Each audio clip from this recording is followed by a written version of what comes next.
Bienvenidos a nuestro Empecemos Entendiendo Webinars Abril 2022, evento que se realiza del 4 al 7 de abril. El día de hoy realizaremos la presentación Principios de extrusión reactiva con Aníbal Morán. Aníbal es ingeniero químico de la Universidad del Zulia, en Zulia, Venezuela. Magíster Scientiarum en Ingeniería Química, título obtenido en la Universidad de Zulia, en Zulia, Venezuela, en 2018. Especialista en tecnologías e impacto ambiental de materiales plásticos, especialidad dictada en conjunto entre el Instituto Nacional de Tecnología Industrial, INTI, y la Universidad de San Martín, UNSAM, Buenos Aires, Argentina. Más de 9 años de experiencia en el área de Research and Development en las industrias petroquímica y de transformación del plástico. Sin más, invitamos a los asistentes a compartir sus consultas y preguntas por el chat, que sean respondidas por el ponente en la sección de preguntas y respuestas al finalizar la ponencia. Aníbal, te cedo la palabra. Agradecidos nuevamente que nos acompañes en esta oportunidad. Bien, muchas gracias, Cristian. Buenas noches a todos. Gracias por estar acá. Hoy les estoy trayendo en este seminario un tema bastante nuevo para mí, dado que apenas tengo un año ligado a extrusión reactiva. No es mi primera vez con Empecemos Entendiendo, ya desde el año pasado he venido dando algunos seminarios y cursos, pero todos siempre fueron referidos al tema de coloración de plásticos. Es por eso que hoy me encuentro bastante ansioso, emocionado, por decirlo también, en compartir los conocimientos y la información que he podido recabar en este último tiempo respecto a extrusión reactiva. Y bien, como todo tema o cualquier ámbito de la vida, siempre hay que empezar por el principio, así que el seminario de hoy, en este mundo completamente amplio como es la extrusión reactiva dentro de la industria del plástico, vamos a empezar a hablar de los principios. Entonces, el seminario está planteado para cumplir los siguientes objetivos, empezando con, bueno, aprender los principios básicos, insisto, de la extrusión reactiva. Y lo recalco porque es algo de verdad completamente amplio, es muy profundo. Y además que en ciertas ocasiones se pudiese tornar hasta un poco complejo. Y ya les voy a estar mostrando a qué me refiero con esto. Como otro objetivo está el conocer los principales polímeros que se obtienen a través de extrusión reactiva. Hay infinidad de polímeros que se pueden obtener, o de materiales, o de nuevos materiales que se pueden obtener a través de esta técnica, pero nada, hoy les traigo los 3 o 4 principales para que más o menos vean a qué se debe, o para que vayan imaginándose o detallando la potencialidad que tiene esta área de la industria del plástico. También el conocer las principales aplicaciones de estos materiales obtenidos por extrusión reactiva. Y por último, entender las potencialidades, como les había comentado, de extrusión reactiva en la ciencia de los materiales. Entonces, todos estos objetivos los voy a estar cubriendo con el siguiente temario, empezando con, bueno, introducción a la extrusión reactiva, de qué más o menos trata lo que es la extrusión reactiva, mostrarles las ventajas y desventajas de la extrusión reactiva, sobre todo con procesos de reacción de polimerización convencional, presentarles o mostrarles la extrusora como un reactor, a qué se debe que una extrusora pudiese ser un reactor o pudiese ser considerado como un reactor. Aplicaciones de la tecnología de extrusión reactiva referida a la fabricación o los procesos conocidos como rheología controlada de polipropileno, injertos de monómeros carboxílicos en poliolefinas por radicales libres, injertos de monómeros acrílicos en poliolefinas, y reticulación de polietileno. Estos serían los 4 procesos, los 4 materiales que les voy a estar presentando el día de hoy, pero como les comento, la extrusión reactiva es un mundo completamente amplio e incluso que da para, en un siguiente seminario o una segunda parte, presentar otros que también sean importantes. Y por último, les voy a dar un breve ejemplo de cómo serían más o menos los beneficios económicos que se pueden obtener desde extrusoras siendo utilizadas como reactores en comparación a procesos básicos de modificación de polímeros, pero ya a nivel de una escala de una planta petroquímica como tal. Entonces, bueno, sin más que agregar, empecemos con cómo va o de qué trata la extrusión reactiva. Y es que este es un proceso continuo utilizado para la síntesis o modificación de materiales poliméricos. Lo resalto porque no estamos creando como tal una resina virgen, sino es ya algo modificado, ¿ok? Mediante una o varias reacciones químicas durante un determinado proceso de extrusión. Entre las primeras reacciones conocidas de modificación química de polímeros, se conocen, o les voy a presentar un par, que se realizaron sobre todo en productos naturales, como lo son la nitritación de celulosa, la cual fue desarrollada por Henry Bracanot ya en 1833, o sea, imagínense el tiempo en el que ya la humanidad o los científicos, las personas dedicadas al mundo del plástico venían haciendo extrusión reactiva. Y también una muy conocida, la vulcanización del caucho natural, descubierta por Charles Goodyear en 1839. Los que no estén muy familiarizados con la vulcanización o cómo Goodyear descubrió la vulcanización, verán o pueden revisar luego que fue básicamente por accidente.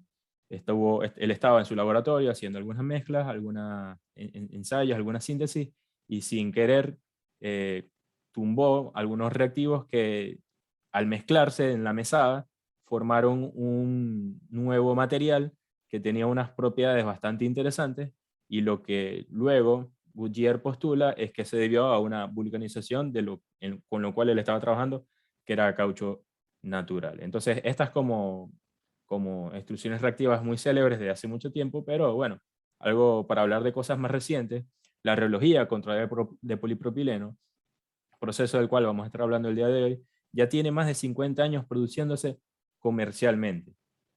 Además, también el tema de los injertos de anhidro maleico, ácido acrílico y otros monómeros en cadenas de poliolefinas también se ha venido realizando desde hace mucho tiempo, y se conoce que los primeros estudios acerca de estas reacciones se dieron en 1967.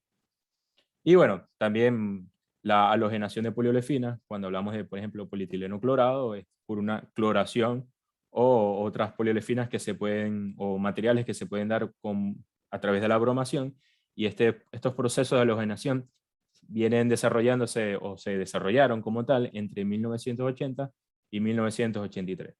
Entonces, para que vean, para que tengan una idea de ya el tiempo que en realidad la industria tiene trabajando con extrusión reactiva. Y algo muy importante a destacar es que todos los materiales obtenidos por extrusión reactiva pueden ser considerados como plástico de ingeniería. Sin embargo, no todos los plásticos de ingeniería se obtienen a través de extrusión reactiva. Por ahí hay materiales que son modificados para obtener propiedades de estos mejores, pero a través de procesos físicos. Entonces, como tal, no es extrusión reactiva, ya que la extrusión reactiva como tal combina dos mundos completamente diferentes.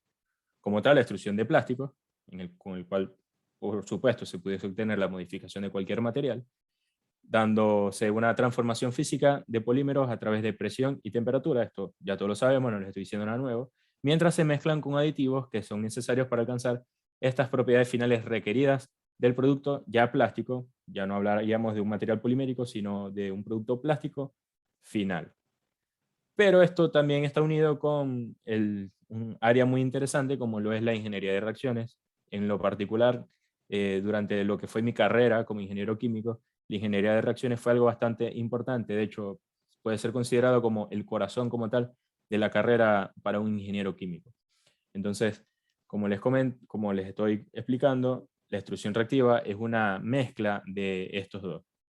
Y bueno, la ingeniería de reacciones, que va a venir siendo la rama de la ingeniería que estudia las reacciones químicas a escala industrial mediante el diseño y adecuado funcionamiento de reactores químicos.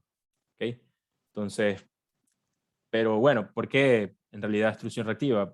Porque si es alguien que esté como más ligado al tema puede imaginarse, nada, yo pudiese de repente hacer modificación de resinas poliméricas como tal, ya dentro de un reactor en la petroquímica, pero la extrusión reactiva tiene sus ventajas, como sería que la polimerización o modificación química es llevada a cabo sobre la masa del material sin la presencia de solventes. Y los solventes siempre en las plantas o siempre a escala industrial son un poco complicados de manejar, son costosos, requieren energía para los procesos de transformación que se den dentro del reactor y luego separar el solvente del producto. Siempre es, digamos, algo bastante complejo o algo que siempre se maneja con mucho foco dentro de lo que sería una planta petroquímica. Pero en extrusión reactiva no es necesario. La polimerización o modificación se hace directamente sobre la masa del material. También, bueno, hay una eficiente devolatilización que conduce a una remoción efectiva de monómeros residuales o subproductos de la reacción. Este tipo de cosas en una planta petroquímica tendría que llevarse incluso a cabo en torres de destilación, que son muy complejas, que son muy complicadas, que requieren de un mantenimiento muy específico, muy costoso. Bueno, acá con una extrusora puedo llevarlo a cabo. Es un proceso continuo y rápido que yo puedo tener dentro de mi zona de producción y mezclo, extrudo y obtengo el material que estoy modificando. Se lleva a cabo en un diseño modular que permite una secuencia de pasos y el procesamiento de formulaciones complejas, ya sea con la adición de cargas plastificantes y algunos monómeros que yo quisiera incorporar dentro del material. Y quédense en su mente con esto de diseño modular, porque más adelante les voy a explicar bien a qué se debe esto, ¿no? Pero es una ventaja que ciertamente tiene la extrusión reactiva. Pero por supuesto, no todo es color de rosas. La extrusión reactiva también tiene algunas desventajas, como lo sería la alta viscosidad del polímero fundido dentro del extrusor que se genera, ¿no? Lo cual conlleva a elevadas ratas de disipación viscosa.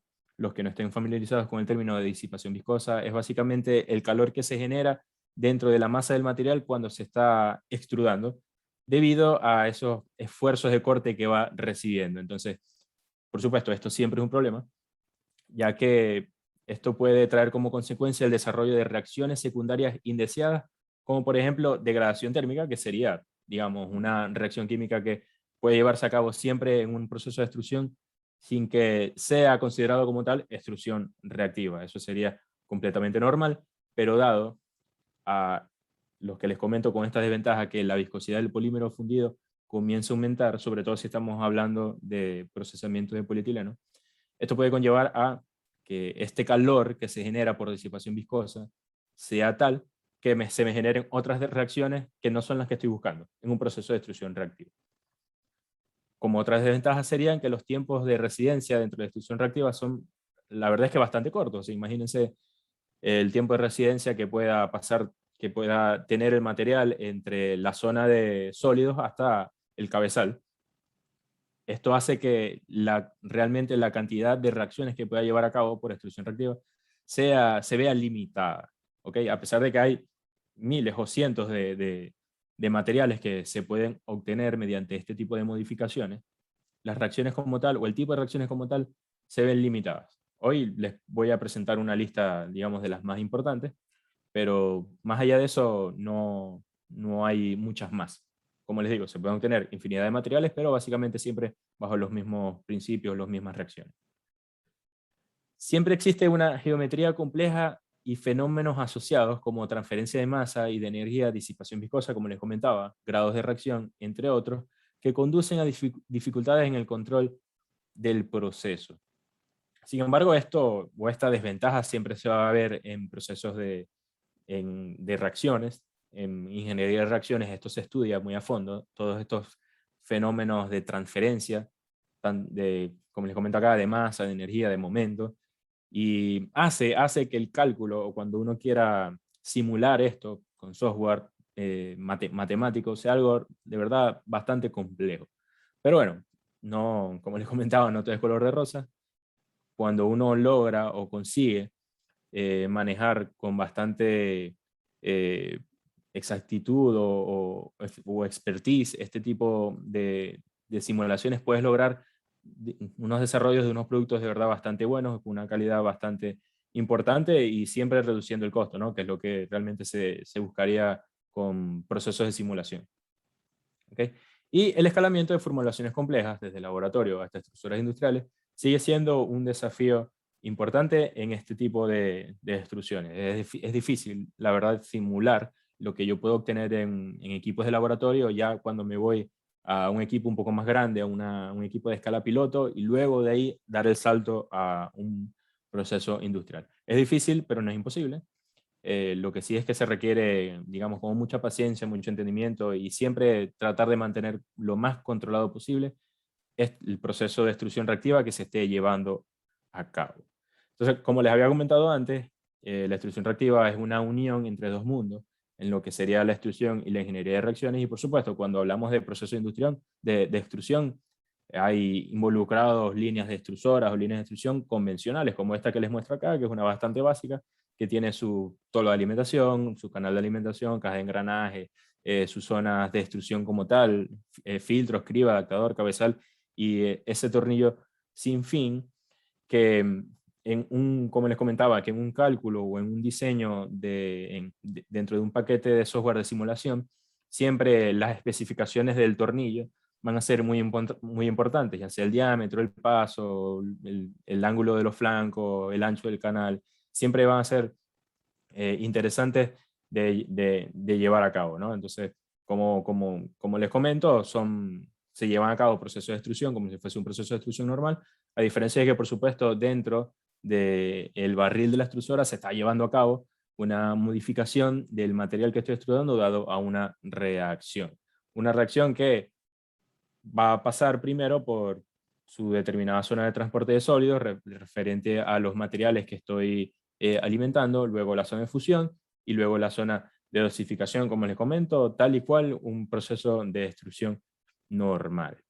Por supuesto, como muchos sabrán, no solamente tenemos extrusoras monotornillo como las que les estoy mostrando acá, también están las extrusoras doble tornillo, que más allá de tener esa diferencia de que esta tiene dos husillos, dos tornillos, tiene ventajas respecto a las extrusoras mono tradicionales, sobre todo referente a los esfuerzos mecánicos, los esfuerzos de corte que el material puede recibir cuando estamos utilizando este tipo de equipo. Y como para hablar un poco más de historia sobre las extrusoras de tornillo, cabe destacar que las precursoras o la empresa que fue la precursora de las extrusoras de tornillo fue la empresa alemana Werner Flederer, que hoy se puede conocer como Coperion, en donde estas fueron suministradas por primera vez en el año 1957 y tenían siempre o tuvieron esa novedad de contar con dos husillos que eran corrotantes y había una interacción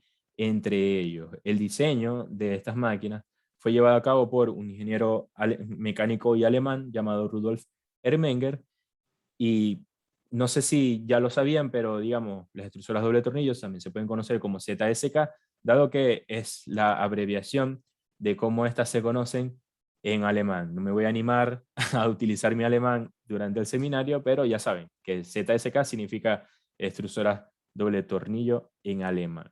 Entonces, para mostrarles un poco la configuración de extrusoras doble tornillo, como algunos sabrán acá, ella está compuesta por zonas de transporte y zonas de amasado. Las zonas de transporte es como uno puede ver comúnmente en una extrusora monotornillo con sus canales y con sus características importantes. Y están las zonas de amasado, como estas que les estoy mostrando acá, que básicamente son unas especies de álabes que lo que ayudan es a mezclar mucho más el material que estoy pasando por acá, porque de verdad que le aplican un esfuerzo cortante al material bastante importante. Entonces, bueno, esto como término general de lo que serían líneas de extrusión y lo que serían extrusoras doble tornillo. Entonces, dejemos las ideas que les estoy dando acá, pausadas acá, para entonces hablar sobre el otro mundo, el cual está también compuesto la extrusión reactiva, como lo sería la ingeniería de las reacciones. Y bien, con frecuencia la ingeniería de reacciones, específicamente en sistemas de reacción catalítica, o se refiere a sistemas de reacción catalítica en los que están presentes un catalizador homogéneo o heterogéneo dentro del reactor. ¿Okay? Eso como término general. También dentro de lo que serían los principios básicos de la ingeniería de las reacciones, entendemos que existen reactores continuos ideales y sobre todo hay varios reactores continuos ideales, ¿verdad? Pero sobre todo hay dos que son bastante importantes, como los reactores de flujo de mezcla completa, que son diagramados de esta manera, y se presentan estas ecuaciones para el diseño de este tipo de reactores. O sea, pueden ver que estas reacciones como tal serían las más básicas, las más fáciles, digámoslo así, de utilizar durante el diseño de un reactor, cuando estamos hablando de reactores ideales.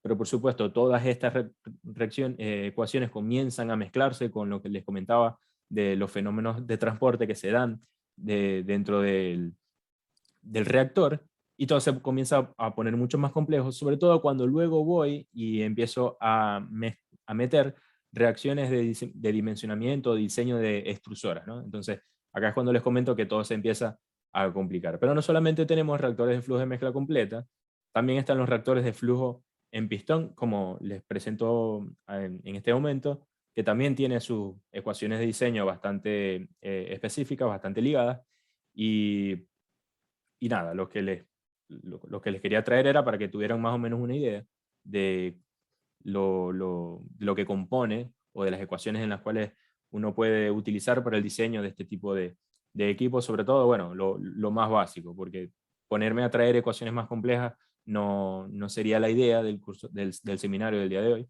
y tampoco la idea es aburrirlos. O sea, tengo otras cosas para poderlos aburrir, pero no los voy a aburrir con ecuaciones, ni derivadas, ni integrales de ningún tipo, ¿no?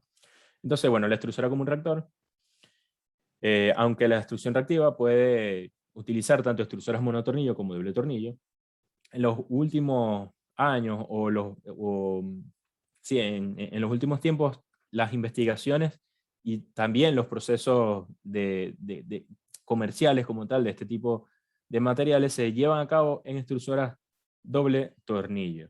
Porque, bueno, dadas sus características de configuración modular, como les había comentado en su momento, y su excelente capacidad de mezclado, no solamente por esa por haber la presencia de zonas de amasado, como les mostré en las filminas anteriores, sino que, bueno, también dentro de esas zonas de transporte, dada esa interacción continua de los husillos de las extrusoras doble tornillo, se dan también procesos de amasado bastante importantes. Entonces, en cuanto a su configuración modular, la mayoría de las extrusoras doble tornillo poseen un cilindro segmentado cuyas secciones pueden calentarse o enfriarse individualmente. Entonces, esto es a lo que yo me refiero con configuración modular, porque en cada zona de la extrusora doble tornillo yo pudiese tener momentos de la reacción bien definidos que me pueden ayudar a obtener un material de mejor calidad, o llevar a cabo un proceso de reacción bastante controlado, como les comentaba, que era lo importante, o una de las cosas importantes en este mundo de extrusión reactiva. Y al variar el tipo, las especificaciones de diseño de los elementos presentes en cada sección del tornillo, se pueden lograr diferentes grados de mezcla a lo largo del mismo. Entonces, como tal, las ventajas de la extrusora doble tornillo respecto a las monotornillos son las que las posicionan como la máquina ideal para este tipo de proceso. Por lo tanto, y básicamente lo que les acabo de decir, una extrusora doble tornillo puede ser transformada en un reactor químico continuo, como alguno de los que les presenté con anterioridad. Depende de cómo queramos analizarlo y qué ecuaciones queramos utilizar para el diseño para la simulación de este proceso. Y bueno, con distintas zonas de reacción. De repente nosotros pudiésemos separar o segmentar, como las fotos que ven acá, cada uno de estos módulos o de estas secciones de la extrusora como un reactor distinto, y simularlo, llevar a cabo la reacción, calcularlo y ver de qué manera puede ir avanzando la reacción o el grado de reacción a lo largo de los diámetros de la extrusora. Incluso pudiésemos hasta mirar al cabezal como otro reactor completamente aparte. Entonces, bueno, dadas estas razones, nosotros podemos concebir las extrusoras como reactores dentro de este proceso de extrusión reactiva. Pero bueno, ¿qué reacciones de qué reacciones pudiésemos estar hablando? Bueno, tenemos polimerización a granel, y cuya descripción sería preparar polímeros de alto peso molecular a partir de monómeros o prepolímeros de bajo peso molecular a partir de una mezcla de monómeros o monómeros y prepolímeros. Todo esto también se pudiese llevar a cabo dentro de un reactor en la petroquímica. Pero ya les comenté cuáles son las ventajas que tiene la extrusión reactiva sobre ese tipo de procesos. Como un segundo tipo de reacción, tendríamos la formación de polímeros intercadena, que sería una reacción entre dos o más polímeros para formar copolímeros aleatorios o en bloques a través de enlaces iónicos o covalentes. También tenemos reacciones de funcionalización, en que estas tratan sobre la introducción de grupos funcionales dentro de la cadena principal del polímero, como grupos ramificados o grupos al final de la cadena. También reacciones de funcionalización se pueden llevar a cabo con reacciones por actividad de radicales libres. Y esto lo coloco en negrillas o lo resalto, porque básicamente el seminario de hoy va a tratar de este tipo de reacciones por actividad de radicales libres, la cual son reacciones que están basadas en la adición de generadores de radicales libres durante el proceso de extrusión, que se activan por descomposición térmica. Ya les voy a mostrar los ejemplos acerca de esto, pero primero, bueno, y la primera reacción de la cual vamos a hablar serían los procesos continuos de degradación de cadena, donde se da una degradación controlada de la cadena del polímero, sobre todo cuando es un polímero de alto peso molecular, hablamos de una reología controlada, o degradación controlada de monómeros. También tenemos las reacciones de injerto, donde la formación de polímeros o copolímeros injertados a partir de reacciones de polímeros o monómeros. Y dentro de la reacción de injerto podemos obtener las reacciones de injerto de monómeros carboxílicos y acrílicos, donde la adición de macromoléculas en la estructura de las poliolefinas o cauchos de repente, tras el ataque de radicales libres, porque son reacciones por actividad de radicales libres, se da con el objeto de conferir polaridad a tales polímeros. Entonces, conferirle polaridad, ¿para qué? Bueno, ya eso también se los voy a mostrar más adelante. Y por último, reacciones de injerto de vinilsilano en poliolefinas. Reacciones de poliolefinas con vinilsilano para generar polímeros con mejoras en sus propiedades mecánicas y con mayores capacidades de aceptación de cargas. Como les comento, la idea de esto es modificar polímeros, modificar resinas, para mejorarles básicamente sus propiedades, ¿no? Entonces, las reacciones de injerto de vinilsilano en poliolefinas busca también este tipo de objetivos. Esto como reacciones generales. Para mostrarles algunos ejemplos, tenemos de repente las reacciones para obtener polietilenglicolato también se pueden obtener por destrucción reactiva, o cuando hablamos de polimerización en cadena, pudiésemos obtener polímeros acrílicos o poliestireno o copolímeros de estireno, poliamidas solubles en agua, como les comentaba, las reacciones de injerto, graph en inglés significa injertos, tenemos que también se pudiese injertar anhidro maleico al poliestireno, o como les comentaba, los vinilsilanos en poliolefinas. Todo esto, como les comento, o todas estas modificaciones de resinas básicas o de resinas normales con estos procesos de extrusión para obtener materiales con propiedades mejoradas. Entonces, como les comentaba, el día de hoy básicamente voy a hablar de reacciones en procesos de extrusión reactiva por radicales libres, y estas básicamente inician, o la modificación del polímero dentro de la máquina va a iniciar por lo que les comentaba con un generador de radicales libres.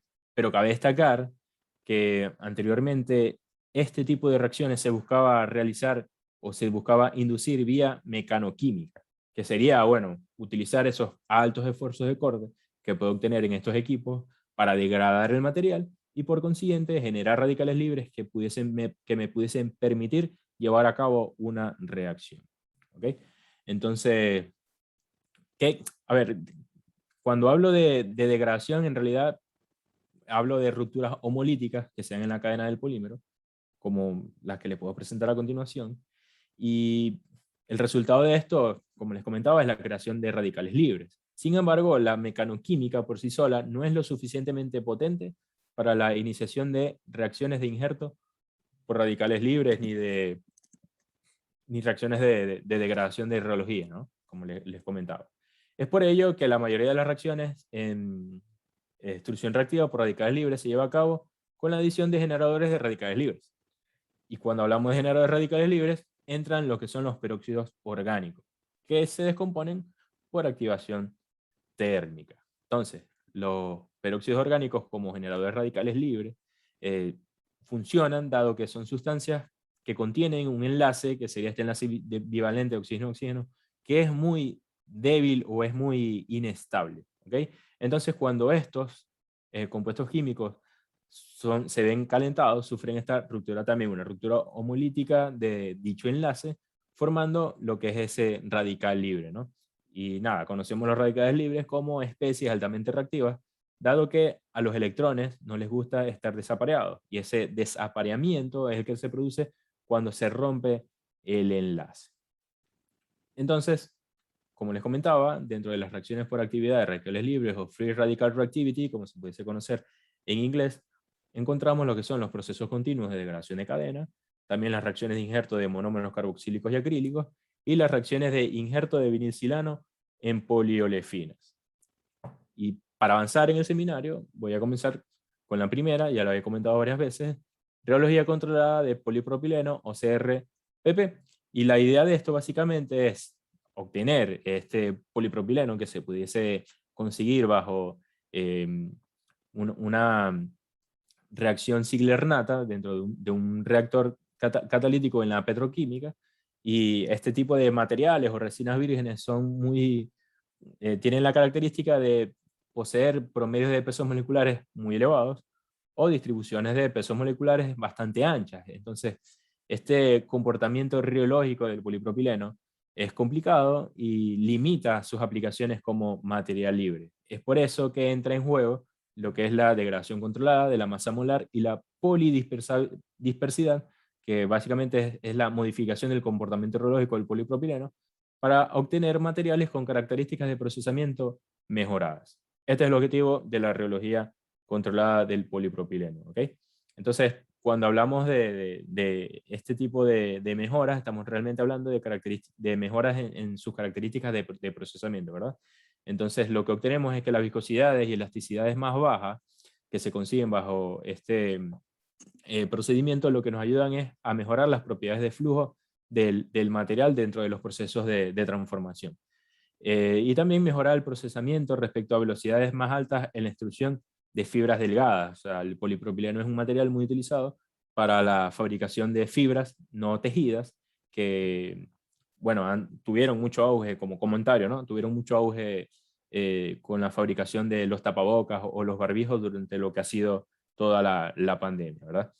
Y como otras aplicaciones, bueno, tenemos la extrusión de films de polipropileno de menor espesor, nos da esta capacidad de utilizar polipropilenos con una reología mejorada o controlada, que no la podemos obtener con la resina de polipropileno virgen.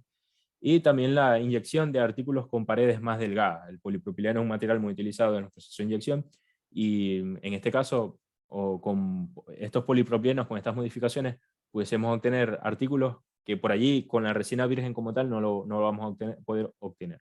¿Okay? Entonces, para que más o menos tengan una idea de cómo se lleva a cabo el proceso, vean que aquí se da la alimentación del polipropileno.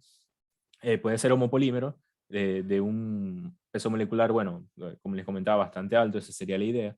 Va pasando se va moviendo por lo que son los diámetros de la extrusora para luego darse la alimentación del peróxido, que lo va a empezar a degradar. Entonces, bueno, depende de la configuración del proceso que estemos llevando a cabo. Puedo tener pocas o varias secciones en las que se da esta degradación, luego llega lo que se conoce como la zona de venteo y nada, obtenemos este polipropileno con una nueva reología.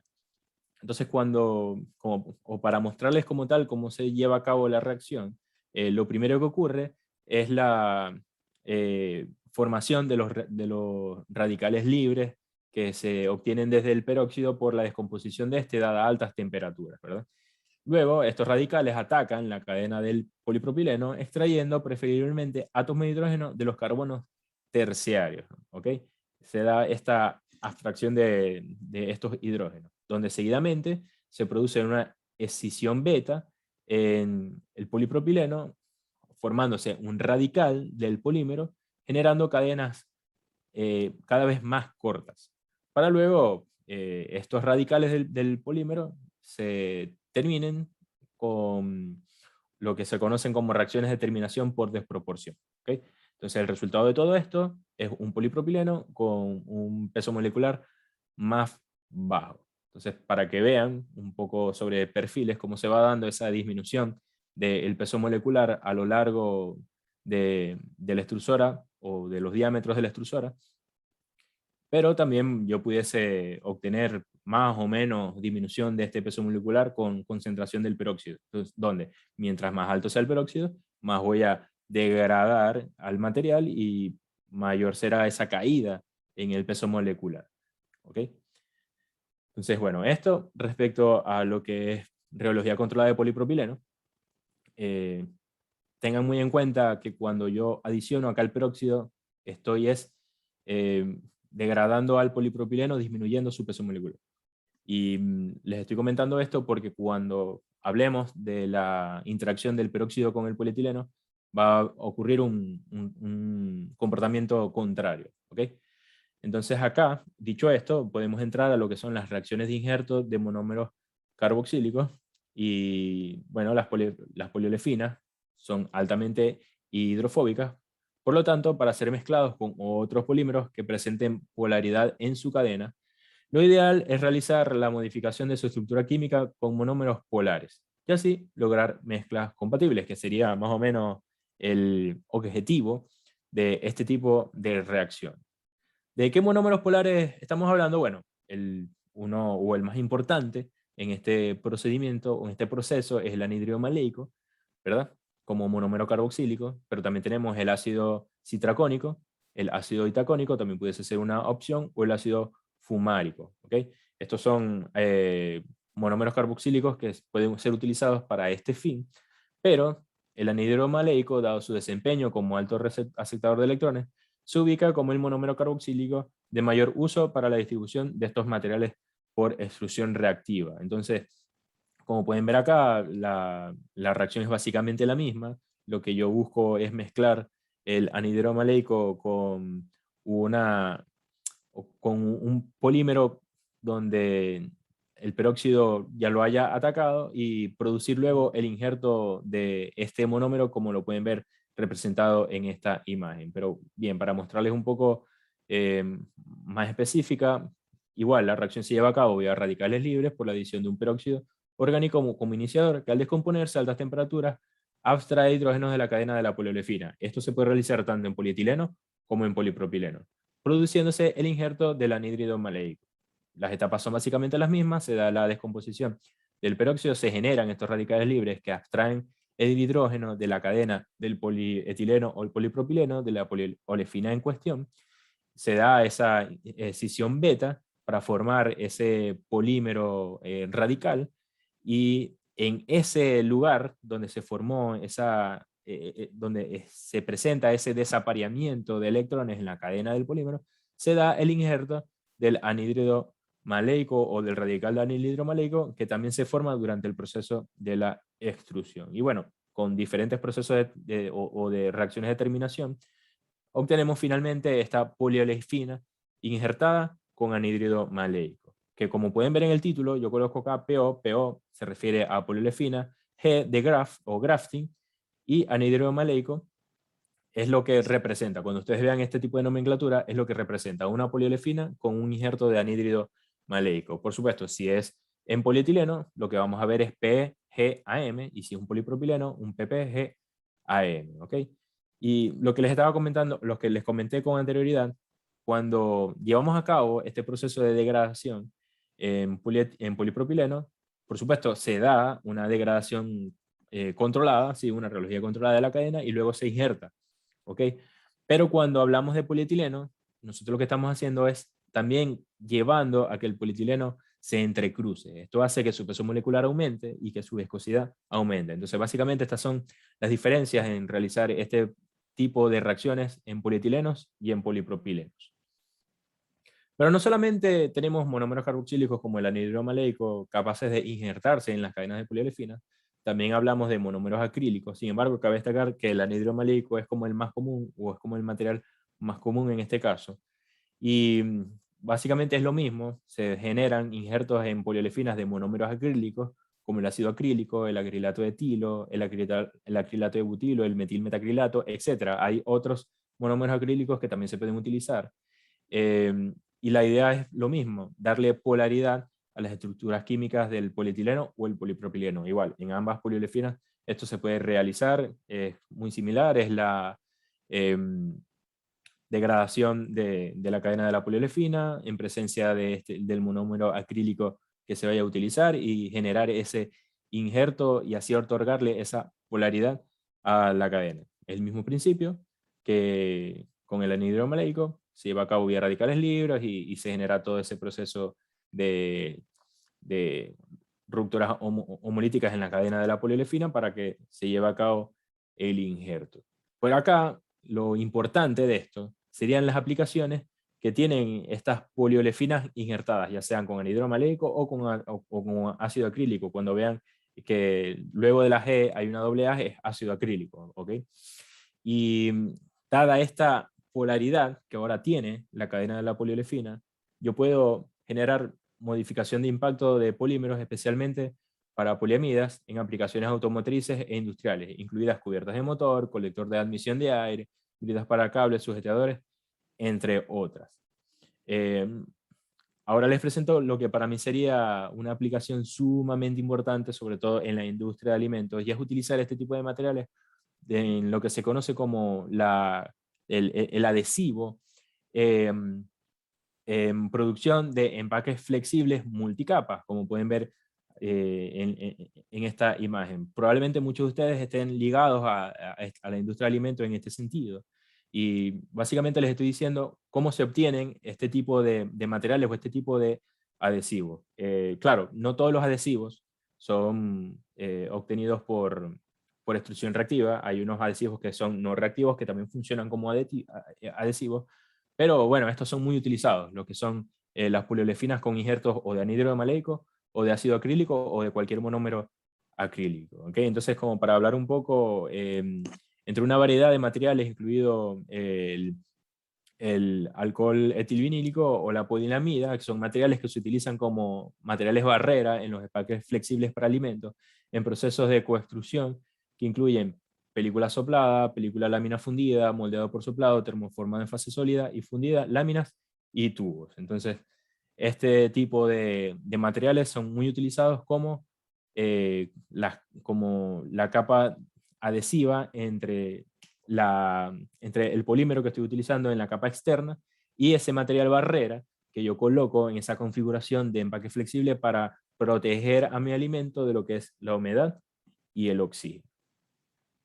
Pero no solamente esto, yo también puedo utilizar este tipo de materiales como compatibilizantes, también dentro de la industria del reciclaje, por supuesto, ya que al tener esa polaridad permiten procesar y al mismo tiempo incrementar significativamente las propiedades mecánicas de mezclas poliméricas a base de polipropileno, homopolímero y polietileno.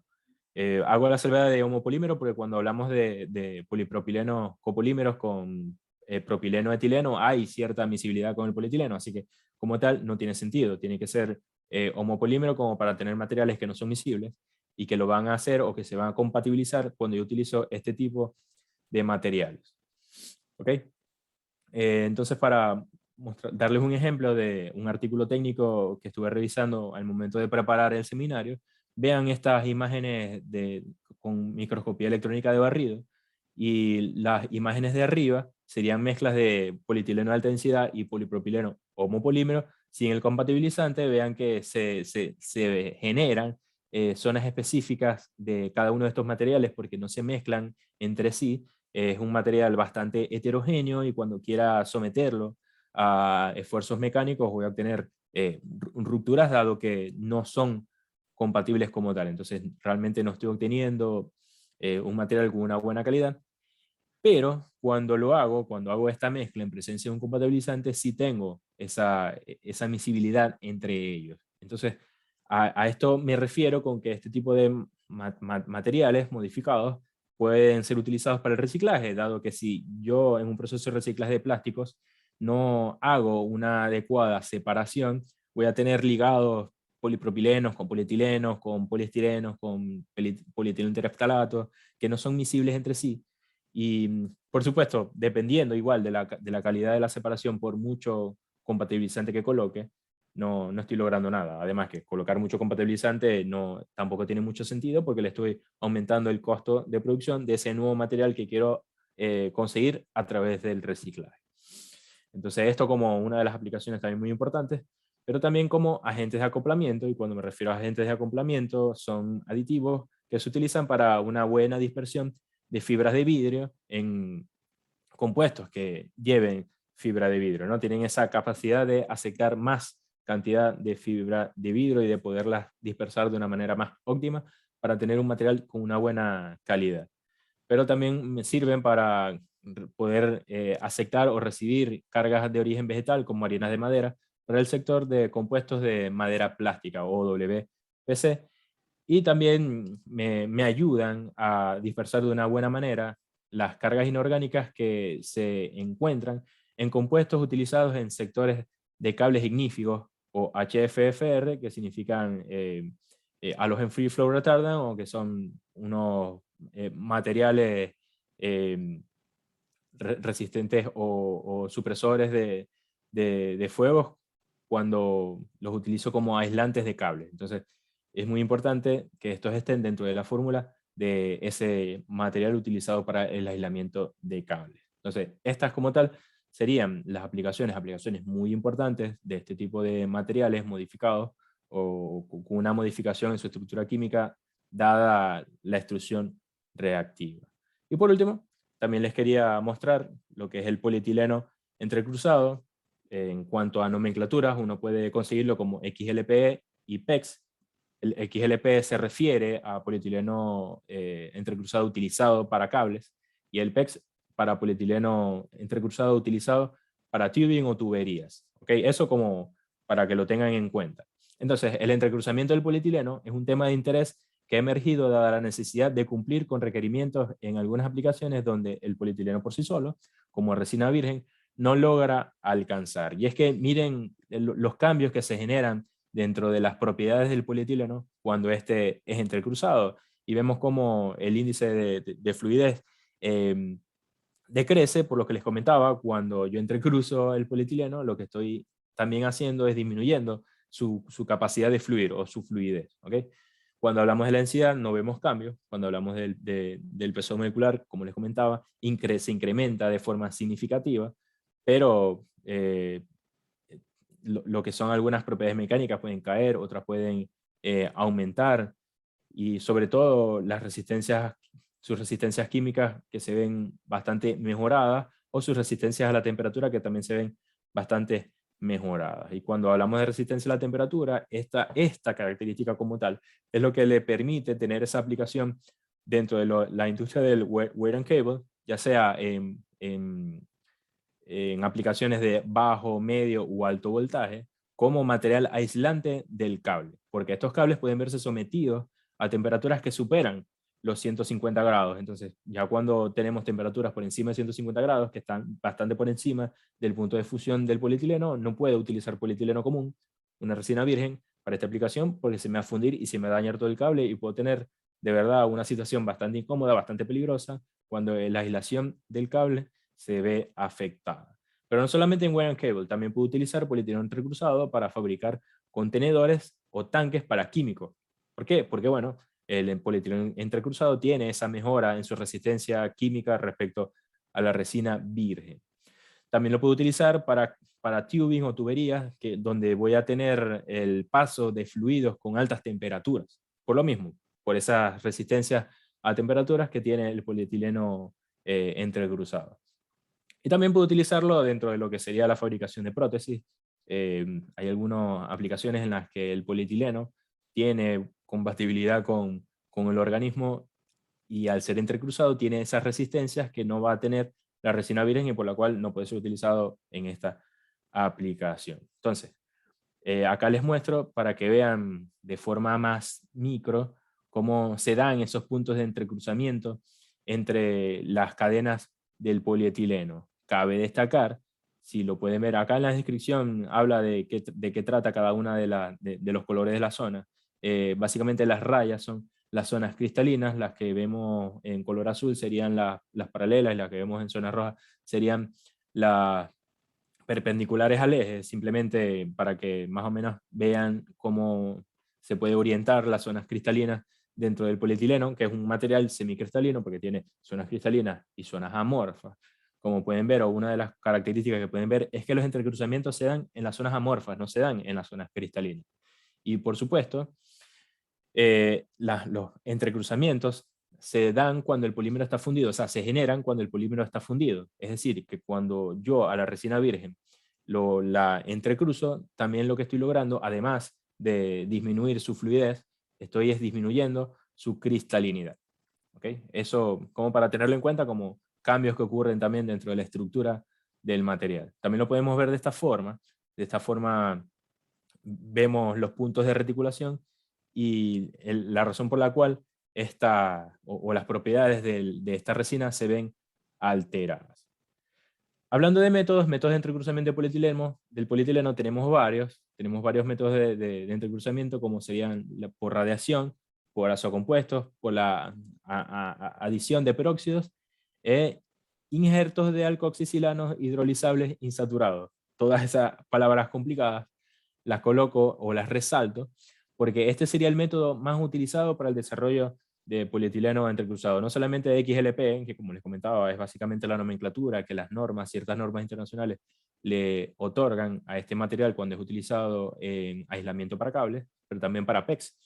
Entonces, vean cómo está acá. Si nos vamos por el camino del silano, que sería básicamente como pudiésemos referirnos a este tipo de métodos de entrecruzamiento, verán que tenemos dos claros procedimientos que se pueden utilizar. Ya se los voy a explicar a continuación. Pero cabe destacar que el injerto de silano sobre las cadenas de polietileno por radicales libres provenientes también del uso de peróxidos como iniciador y seguido por el uso de un catalizador por humedad. Esto sería lo novedoso o la diferencia con los procesos de destrucción reactiva que les había mostrado con anterioridad. Y como les comentaba, es el método más versátil de entrecruzamiento y puede ser utilizado en otros termoplásticos, no solamente en polipropileno, como por ejemplo el etilvinilacetato o el muy conocido o el famosamente conocido la EVA. ¿Okay? Entonces, como les comentaba, el silano puede obtenerse bajo dos procedimientos que están patentados, son procedimientos comerciales. Voy a comenzar mostrándoles el procedimiento de entrecruzamiento, el monosil, y es básicamente preparar en un solo paso la mezcla que posteriormente va a ser entrecruzada, añadiendo polietileno, antioxidantes para protegerlo hasta cierto punto de la acción del iniciador del entrecruzamiento, que es el peróxido, porque yo quiero, digamos, abrir esa puerta para que se genere el injerto del silano. Primero se injerta el silano, luego con el catalizador yo ayudo a que se dé ese entrecruzamiento de silanos dentro de todo el seno de la masa del polietileno, que sería el entrecruzado. No, por supuesto, esto haciéndolo bajo un proceso de extrusión. Como lo pueden ver acá, como les comentaba, sería una mezcla de todos estos materiales, todas estas materias primas. Esta mezcla se le da al fabricante final, o sea, el que me va a generar el cable o el que me va a generar el tanque. Se hace un proceso de curado, que sería lo que utiliza el catalizador para entrecruzar, y obtenemos ese producto final. Esto con el proceso de monosil. Y el otro procedimiento, que sería el CO+, sería dividir esos dos procedimientos en dos pasos. Por eso es que, bueno, el proceso de CO+ se conoce como el proceso de dos pasos, y es mezclar por un lado, o fabricar por un lado, un compuesto de polietileno con el silano, con el peróxido, con algunos antioxidantes, depende de la formulación, se hace un compuesto, y por otro lado se hace otro compuesto que sería el polietileno con con el catalizador y otros antioxidantes. ¿Okay?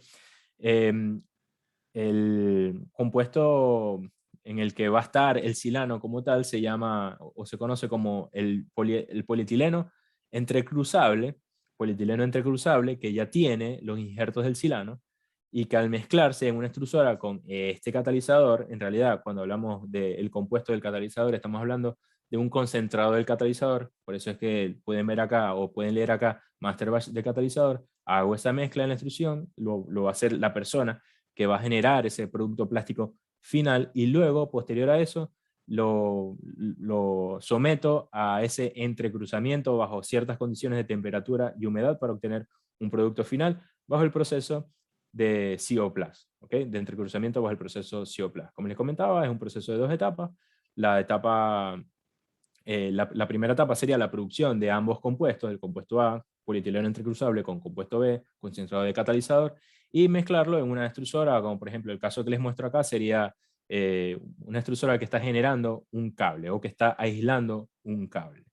Para mostrarles las reacciones que se dan, igual, del mismo modo, se genera la degradación del peróxido y consigo la generación de radicales libres que van a atacar a la cadena del polietileno, abstrayendo ese hidrógeno. Por supuesto, se podrán imaginar que mientras más ramificaciones yo tenga, o mientras más bajo sea la densidad de ese polietileno, mayor será el ataque del peróxido sobre los carbonos terciarios, porque sobre todo los carbonos terciarios son los que se ven afectados o son los que pierden ese hidrógeno, dado que ese enlace de ese solo hidrógeno en ese carbono terciario se ve bastante inestable y es muy fácil de romper. Entonces, cuando genero o abro esta puerta, me da la posibilidad de injertar al silano y obtener mi compuesto A de polietileno reticulable, es decir, polietileno que es capaz de reticular, pero que todavía no está reticulado como tal. Luego tengo el compuesto B, que sería este máster de catalizador, que con la ayuda de agua y también temperatura, voy a obtener finalmente mi polietileno reticulado. ¿Okay? Entonces, también existe una clasificación del polietileno reticulado y que se da ya sea por el método de entrecruzamiento, como lo que les acabo de mostrar, o por el grado de reticulación. Esto está dado por normas internacionales como normas STM, en las cuales hablan que el PEX-A es un polietileno entrecruzado que se obtuvo por el método de Engel, que si lo habrán visto en ese diagrama que les mostré, es un método en el que yo entrecruzo con solamente peróxido. O sea, yo estoy entrecruzando esos enlaces del polietileno sin presencia del silano, que es lo que les mostré bajo los procesos de Cioplas y Monosil. ¿Okay? Cabe destacar que bajo este proceso de intercruzamiento se pueden alcanzar reticulaciones superiores al 70%. Por supuesto, el grado de entrecruzamiento también va a venir definido por la aplicación que quiero obtener o bajo la cual voy a usar este material.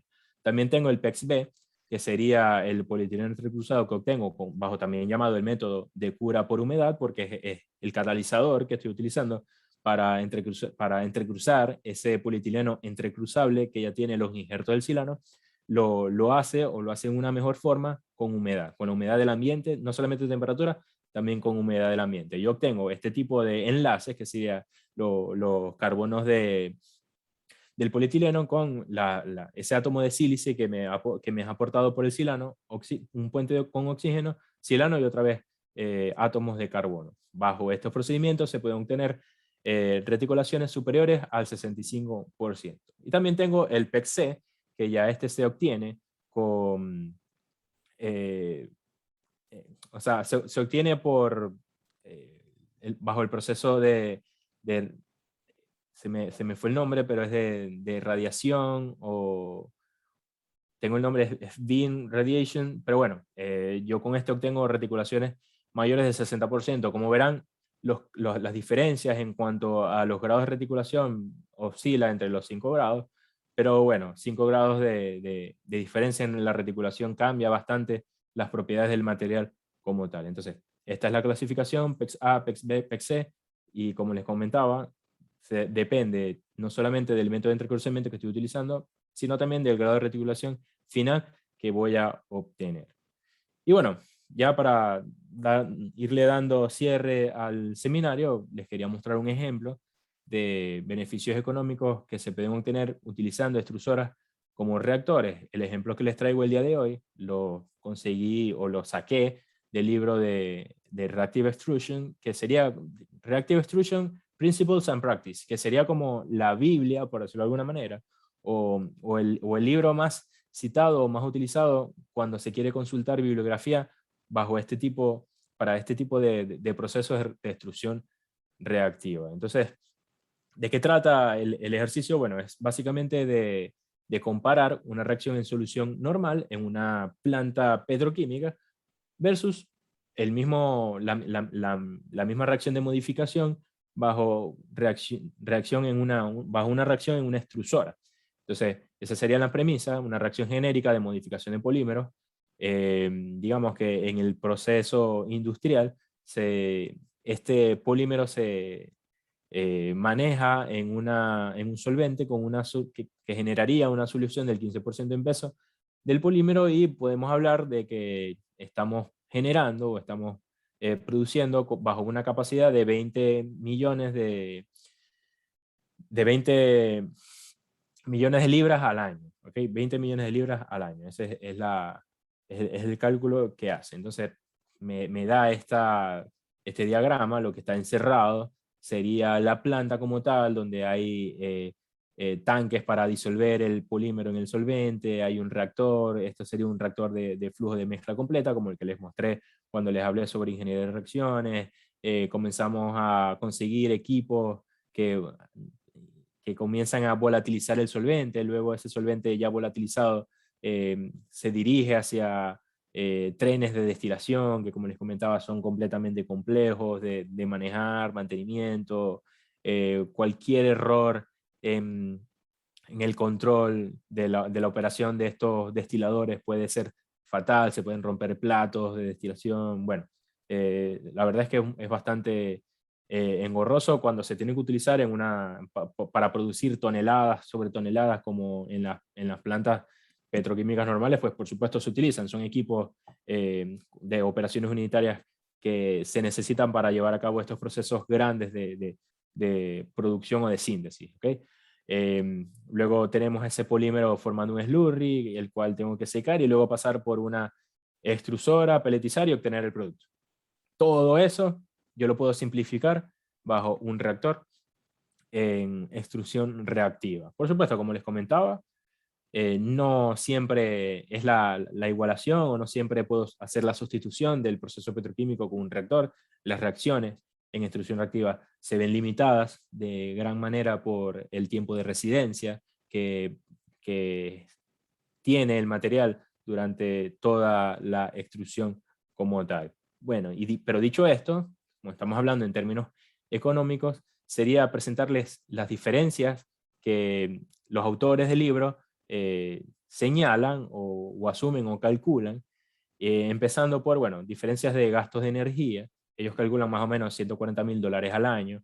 Habría de diferencias entre la planta como tal, la planta petroquímica como tal, versus la extrusora.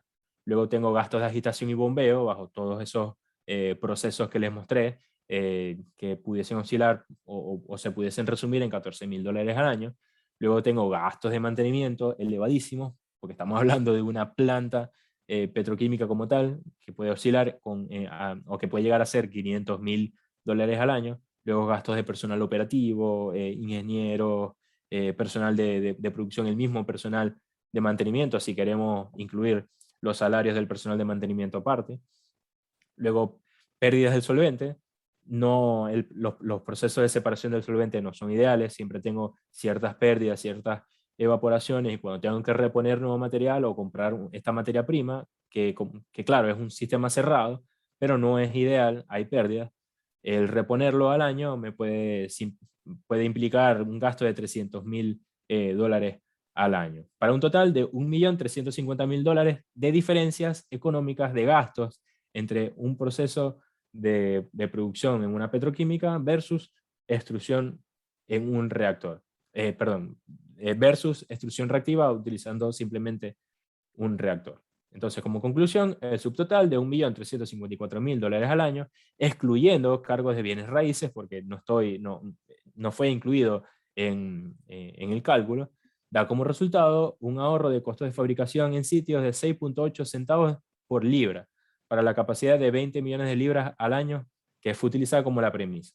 Esto es un importante y conservador beneficio, es bastante conservador cuando ellos detallan todas las cosas que asumen. En verdad, este $1.354.000 al año es bastante conservador. Y bueno, que también habría que sumar las diversas modalidades de créditos por reducción de emisiones, porque por supuesto la huella de carbono que representa una planta petroquímica va a ser mucho más alta que una extrusora como tal. Entonces, esto sería la última filmina que les quería presentar. Con esto doy culminado la presentación del seminario como tal, o la etapa de presentación del seminario. Le cedo la palabra a Cristian para que, bueno, abra la parte de las preguntas. Genial, Aníbal. Muchas gracias. Vamos a proceder con algunas preguntas del público, ¿sí? La primera es de Vicent Hansen Méndez, que dice, ¿se puede hacer la reacción de inclusión de un radical vinil silano con un tornillo monousillo? ¿Cómo sería y qué polímero sería el más apto para ello? Sí se puede, sí se puede. En cuanto a polímero, generalmente este tipo de reacciones se lleva a cabo en polietileno o en EVA, en etilvinilacetato, ¿ok?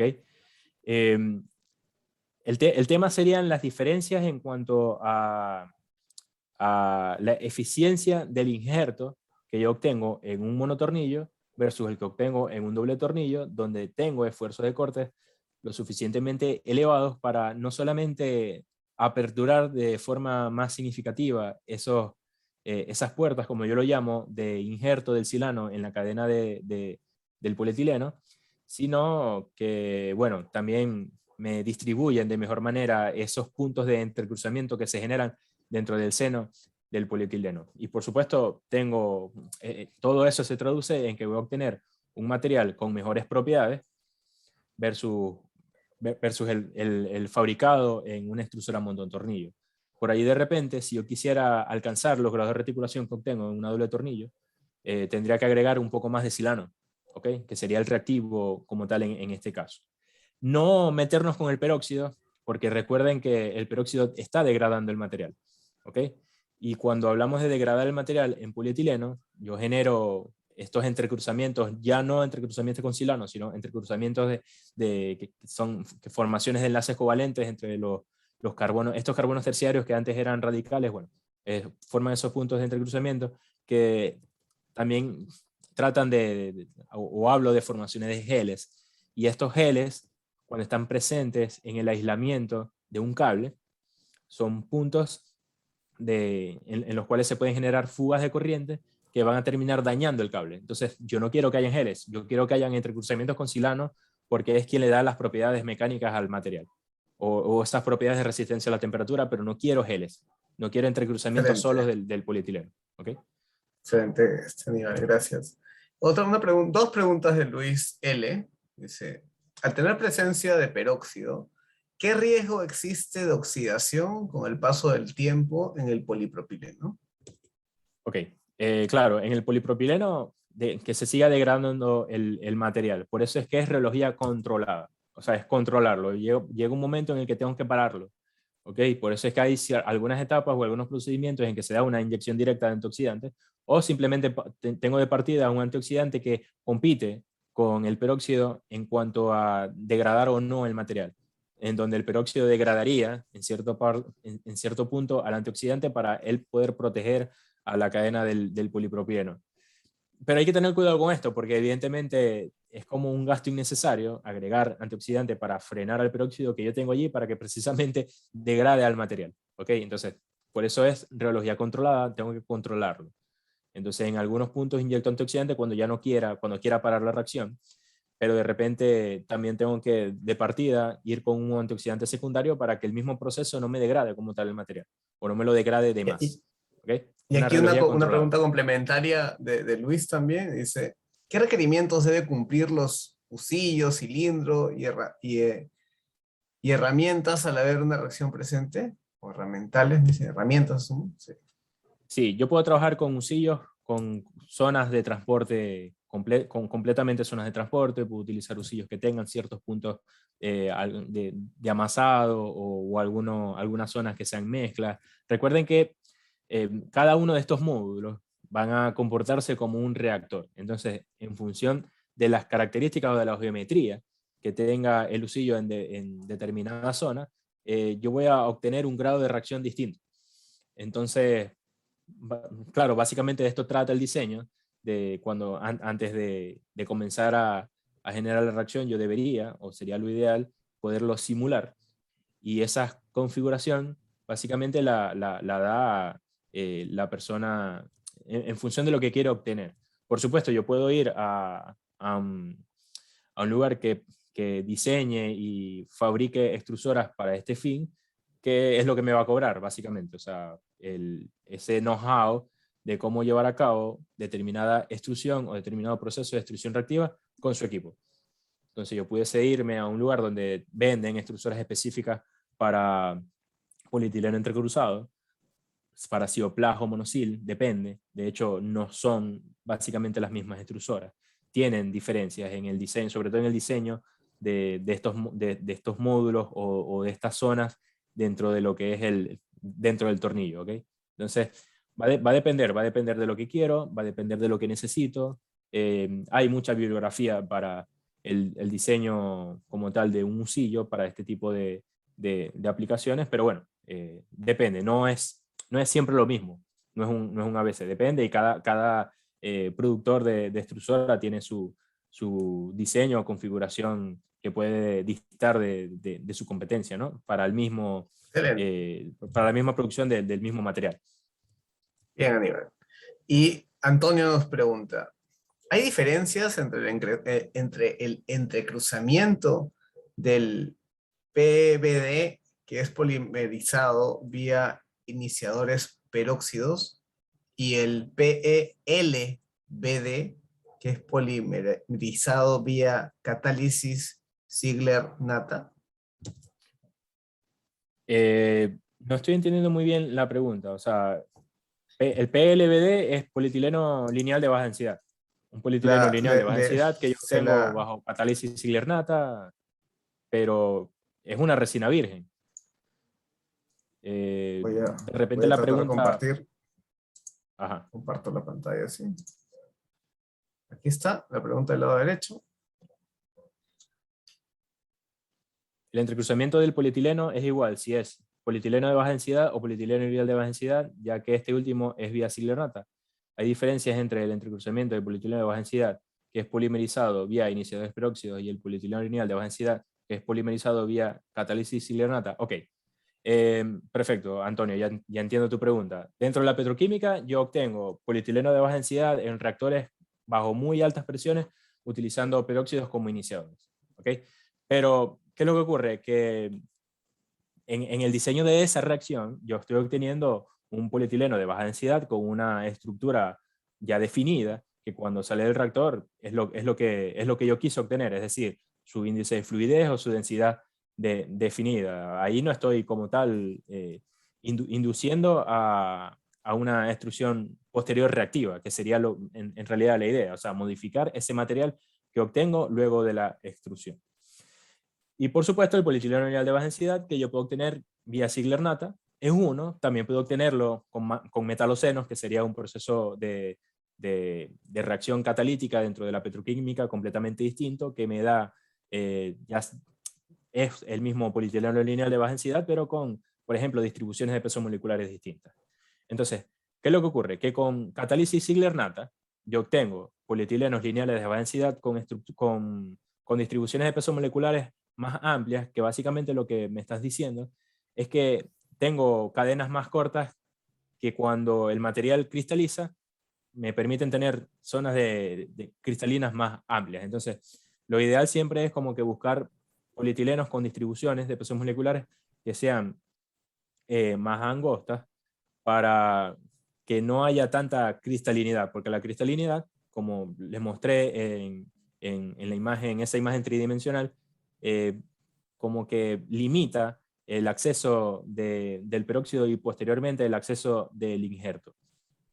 Eso por un lado. Estoy hablando de muchas cosas a la vez. Espero que, o sea, si de Interesante, repente no estoy interesante. siendo No, muy claro, si no estoy siendo muy claro, me avisan, ¿no? Pueden por realizar favor, otra si es pregunta. que si las personas que están conectadas quisieran complementar la Sí, pregunta, si no está claro, nos avisan por favor, levantan la mano. sí. Bueno, Daniel Álvarez pregunta, ¿en qué porcentaje podrían llegar a compatibilizar el PP y HDPE haciendo uso del POGA y el POGAM? Bueno, tanto como un 60-40. 60-40 de polietileno de alta densidad con polipropileno. Igual no va a ser un material con unas propiedades muy buenas, pero sí se da esa compatibilidad. Pero en realidad siempre uno intenta irse con esa, o sea, hacer una mezcla, pero no tan igual. O sea, no buscar que sea uno a uno, por lo mismo, porque por mucho compatibilizante que le coloques, no te va a ayudar mucho a tener propiedades mecánicas interesantes del material. Entonces, un 80-20 está bastante bueno, igual 20 es un porcentaje bastante alto, pero yo diría que eso que sea lo máximo. Igual, bueno, este tipo de mezclas sería buscar que un material que obtengo por reciclaje sea o pueda mantener más alto su valor dentro de lo que es la cadena, ¿no? Dentro de lo que es la cadena de suministro, como para poderlo volver a utilizar como un material. Genial. Adam Palacios pregunta, ¿cómo calcular el caudal, la masa de salida, en extrusión mediante datos de tornillo? Bueno, cuando nos vamos a las ecuaciones de diseño de extrusora, eso existe. O sea, es parte del seminario, más no fue lo único. Pero es una pregunta específica para ecuaciones de diseño. Esas ecuaciones existen, no las tengo ahora a la mano. Si yo tengo una presentación en donde están ¿Qué cada una de palabras, ellas. qué palabras deberían de buscar en todo caso si están buscando información relacionada al punto, a ese punto? Sí, bueno, las ecuaciones están cuando eh, se da la descripción zona por zona de la extrusora. O sea, yo tengo ecuaciones para las zonas de transporte, tengo ecuaciones para las zonas de fusión y tengo ecuaciones para la zona de dosificación, que ya es la parte del cabezal. Y básicamente las ecuaciones que calculan el caudal de salida son las ecuaciones que están en el cabezal, ¿okay? Pero que tiene que ver, por supuesto, con lo demás. O sea, dentro de la ecuación, no, repito, no la tengo, no vine preparado para tenerlas a mano, para mostrárselas, pero dentro de la ecuación del cabezal o la que se da en el cabezal para calcular el caudal, hay componentes que provienen de las ecuaciones anteriores, porque todas las zonas van a influir en lo que va a ser el caudal. ¿Okay? Entonces, si quieren buscarlo en bibliografía, busquen así, ecuaciones de diseño de extrusor, y les va a aparecer definidas por zona. Cabe destacar, con esto cierro esta pregunta, que las ecuaciones de doble tornillo son mucho más complejas que las de monotornillo. Igual tienen las mismas zonas de transporte, de fusión, de dosificación, pero las ecuaciones que se usan de forma ideal, para hablar de términos ideales, son las de monotornillo. ¿Okay? Monotornillo que puede ser utilizado en extrusión reactiva, pero que lo más común es que sean las doblucillos para estas aplicaciones. Perfecto. Antonio nuevamente pregunta, ¿el peróxido de dicumilo es tóxico? Huele muy mal en extrusión y da un color amarillo ocre al polietileno. ¿No hay otro? Sí hay, Antonio, sí lo hay. Supongo que si hablas de peróxido de dicumilo, debes estar con aplicación de inyección de calzado, si no me equivoco, porque básicamente es como que uno de los problemas cuando yo utilizo EVA con peróxido para fabricar calzado, ¿okay? Para fabricar suelas. De verdad que luego del proceso de inyección, el olor del peróxido es terrible, del peróxido de dicumilo. Existen otros peróxidos, existen proveedores que te dan la alternativa de utilizar otro peróxido para la misma aplicación. Si quieres, luego me escribes y yo te hago pasar el peróxido que se utiliza para sustituir al peróxido de dicumilo en esta aplicación. ¿Ok? Genial. Y finalmente, María Cristina Cantún pregunta, ¿cuáles son las relaciones LED típicas recomendadas para la REX? Reacción. Igual, como lo comenté en la pregunta anterior, depende del diseño del proceso de extrusión reactiva determinado que estés utilizando. Pero básicamente, o como en términos generales, lo que tienen en común es que son valores de LED altos, o sea, son extrusoras largas, las que se utilizan precisamente para jugar con lo que es el tiempo de residencia, que es lo que les comentaba, que es una de las limitantes o es una de las desventajas que tienen estos procesos de extrusión. En términos generales, siempre se buscan LEDs altos. Excelente, Aníbal, muchas gracias. Bueno, agradecemos a todos los participantes por sus preguntas y participación. Aníbal, te agradecemos que nos hayas acompañado en la noche de hoy, compartiendo tus conocimientos en esta técnica de procesamiento. ¿Tienes algunas palabras de despedida a la audiencia? Sí. Bueno, muchas gracias por estar acá.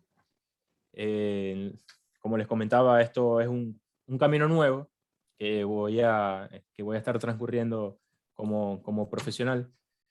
Que esto sea un abrebocas de lo que se va a venir después. No les digo más nada porque esto es como sorpresa, pero luego lo estaré discutiendo con Alejandro a ver de qué manera podamos seguir trayendo cosas de destrucción reactiva para lo que empecemos entendiendo y de esta manera nutrir con otra área del área de la industria del plástico a empecemos entendiendo. Genial, quedaremos a la expectativa de esas nuevas noticias. Bueno, agradecemos a Aníbal Morán por esta oportunidad. A todos, gracias por su asistencia. Los esperamos mañana a las 4 p.m., hora Lima, Bogotá, México, con el webinar Recubiertos Oven con Nasri Cajat de Oven Group. Bien. Muchas gracias. Buenas bueno, noches. Gracias a todos. Gracias, Cristian. Gracias, Vanessa, que está acá saludando.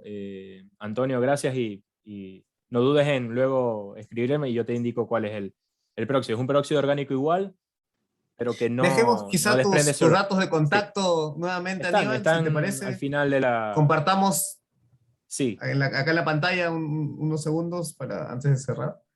Ahí los coloqué al final de la... Ahí. Aquí, perfecto. Aquí tenemos los datos de contacto. Mi correo y mi número de teléfono. Genial. Muchas gracias a todos.